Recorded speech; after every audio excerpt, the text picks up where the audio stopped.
series, and the question that I'm going to answer, and you wonder why I'm squished in the middle, is is sex before marriage bad? Yeah. Come on, Marissa. Hello. It's funny because you mentioned the S word on a Friday night with youth, and they freak out. Same with adults. But the Bible talks very clearly about sex without marriage. We're going to get real tonight. Are you guys okay with that? I'm not really into the fake stuff. But when I grew up as a kid, I was raised in a Christian home where things were explained to me, and I really was set up for success. But you see, now and I had the fear of God instilled in me by my parents, but now it's different. It's a whole different ballgame. Because now, and what I love about Friday nights is that probably about 70% of our kids, our youth, come from unchurched homes, which I love. But now you don't have that foundation, you don't have that teaching. So now it's like, yeah, go have safe sex, go have a kid, I'll help you raise it. Or go have an abortion, go kill your kid, no big deal, right? So it's a whole different ballgame. But what I want to talk to you about tonight is that really abstinence is God's only policy when it comes to sex before marriage. In Hebrews 13:4, it talks about how God made sex between a husband and a wife in the confinements of marriage. Great. And I'm going to give you some verses now so you can look up later, because really my question is sex before marriage bad? And the answer is yes, but really I'm going to really hope to empower you. How do I not have sex before marriage? Because you can go, great, that's awesome, but how is that realistic when I love him and everyone else is sleeping together? So these scriptures are, and you can write this down, Acts 15:20, it talks about abstaining from sexual immorality, meaning to hold back from voluntarily. 1 Corinthians 6:13, Galatians 5:19, Ephesians 5:3, talking about how sex has no place outside of the confinements of marriage and amongst God's people. Colossians 3:5 talks about don't be greedy. Wow. And you say, yeah, but I love him. You know what my mom told me? She goes, Marissa, have you ever thought about the guy that you sleep with? You're sleeping with somebody else's husband. Wow. That's what my parents told me. They said, I know, my mom's here in the second row. I love my mom. My mom and dad are phenomenal. You see, but God never puts rules in our life to take away our fun. He takes these rules and puts them in our life because he loves us and he knows best. You see, I want to talk, and the reason I'm talking about this is because I believe that this is the one thing that people don't like talking about. It's the thing that people have a hard time asking about, and as a result, it's the thing that is most compromised, especially with Christians. Right. But really, it's one of the most influential things on the planet. So we're going to talk about how do I not have sex before marriage? Because you can go, great, that's awesome, Marissa, but how? Pastor Leanne said that sin is 95% geography. Wow. And what that means is in the Bible it says, turn your foot from evil. I understood growing up, that not only did I make this decision, great, God, Mom, Dad, I'm not going to do this until I walk down that altar and someone puts a fat rock on my finger. But as well, I understood that I had to make the decision long before I was in that situation. And as well, I understood that if I could be faithful in the small things, that I could be really faithful in the big things. Meaning that if I could slay the lion and the bear when nobody was looking, that I could then kill Goliath in the midst of the battlefield when the pressure is on. Right. So the same way, I understood that, great, I've got to make sure that I don't go watch 50 Shades of Grey with my boyfriend. Great, I understand that I'm not going to go cross every gray line until that point. Great, I understand that I'm not going to look up that stuff on the website late at night. Because all of that stuff goes into my subconscious, it goes into my heart, there's seeds going out there, and then reap the harvest. And then you wonder why you can't, oh no, put your pants back on, like it's too late.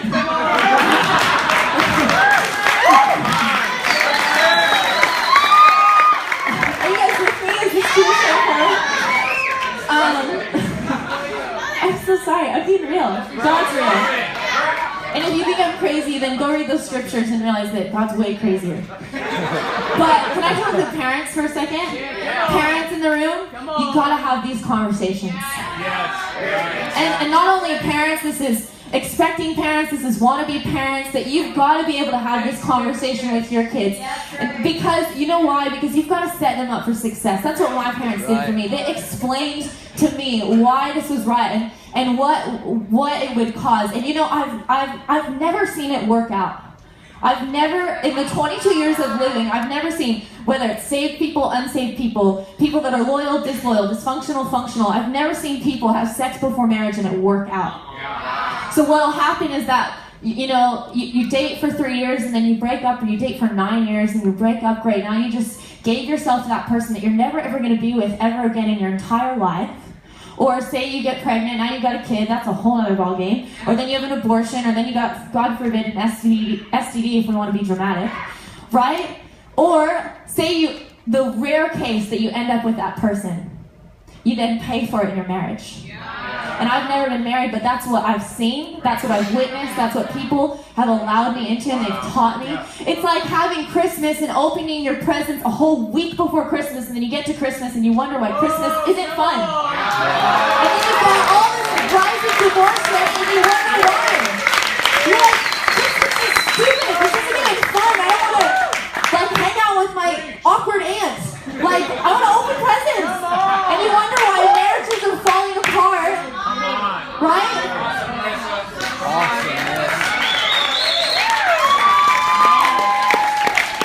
So parents, you can't let your insecurity or your pride or your busy schedule get in the way of having those conversations with your kids.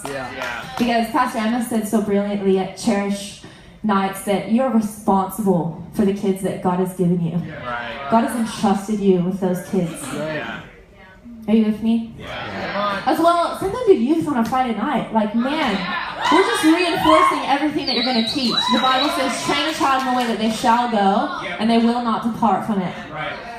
Okay, boys, men, you ready? If you have sex with a girl, it's your fault. If a girl tries to have sex with you and she succeeds, it's still your fault. It is your job as the man to set the boundaries in your relationship. It is your job to say, sweetheart, I love you too much not to pay full price for you. And believe it or not, you've actually got to have this conversation long before you're in the situation. You know, every guy that I've dated, when it came to the point where we became official, we had this conversation. And believe it or not, and I'm going to talk to the ladies here in a minute, if you're trying to date someone who's on a different page, who doesn't believe the same things, it's never going to work. I've never seen it work. And you know, ladies, what that means, speaking to you guys, ladies, is that there's some pretty cute guys that you're not going to get to date. And you have to be okay with that. You know, I was in Highlands the other night, I'm a waitress, and this guy came up to me, and you know those people that are overly sarcastic and you just roll with their sarcasm because they're like so intense and funny? So he comes up and he's like, hey, I want to take you on a date. And I was like, no you don't. And he's like, why not? Yeah, I do. And I was like, because then you'd have to go to church. And he's like, oh yeah, you're right, I don't. And walks away. And as funny as that is, really, there are guys that I can't date that may be awesome and they tick all the boxes, but they don't agree in this one area.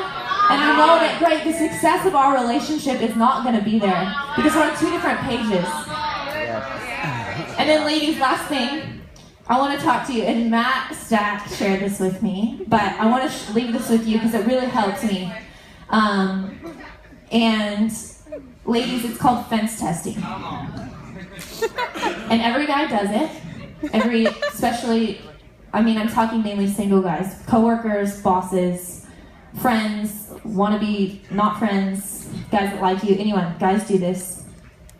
And they'll say these sarcastic, like indirect comments to see how you react. So what it means is they're saying, okay, where is the fence? Like, how far can I go in this girl? They'll make a comment like, hey, yeah, we should go grab drinks later. Or one time I had two friends, a guy and a girl, and friends with both of them. They're not together, but I was like, oh, to this guy, I was like, any ladies? He goes, oh, I like Jess, to see how she would react.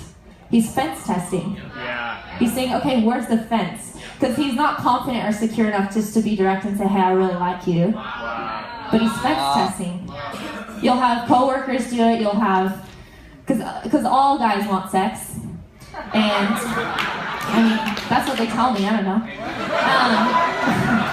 But they're fence testing. And so what that's done for me is that's enabled me to go, okay, this guy's fence testing right now. Or he'll make like a sexual joke, or, say you're dating a guy and you guys aren't sleeping together, I'll be like, oh yeah, I should stay tonight. Like, to see how you react. And so when you go into those relationships, and I'm so over time, oh my gosh. But yeah, moral of the story, plant yourself in church. Get around the right people. Allow people to help you.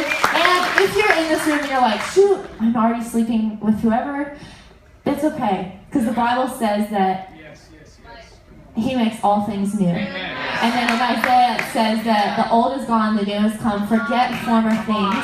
And that there's hope and restoration for you guys.